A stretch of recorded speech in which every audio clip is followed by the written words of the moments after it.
લખતરના ગળથળ ગામ પાટિયા પાસે એક ઈસમ ગેરકાયદેસર દેશી હાથ બનાવટી સિંગલ બોરની બંદૂક સાથે પકડી પાડતી લોકલ એલસીબી બ્રાન્ચ સુરેન્દ્રનગર જિલ્લા પોલીસ વડા ગિરીશ પંડ્યાએ સુરેન્દ્રનગર જિલ્લામાં કાયદો અને વ્યવસ્થા જળવાઈ રહે તેમજ શરીર સંબંધિત તથા મિલકત સંબંધી ગુનાઓ બનતા અટકે તથા જિલ્લામાં ગેરકાયદેસર હથિયારો રાખતા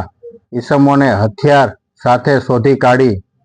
અસરકારક અને પરિણામલક્ષી કામગીરી કરવા સૂચન આપેલ, જે અન્વયે એલસીબી પીઆઈ જે જાડેજા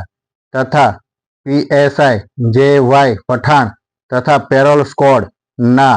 પીએસઆઈ આર.એચ. ઝાલાએ અલગ અલગ ટીમો બનાવી જિલ્લામાં સતત પેટ્રોલિંગ કરી ગેરકાયદેસર હથિયારો શોધી કાઢવા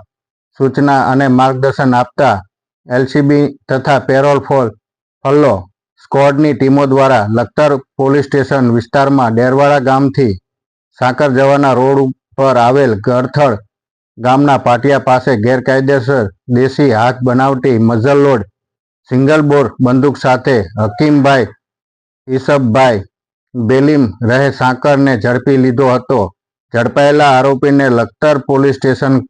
હવાલે કરી હથિયાર ધારા મુજબ ગુનો નોંધી કાયદેસરની કાર્યવાહી હાથ ધરવામાં આવી છે.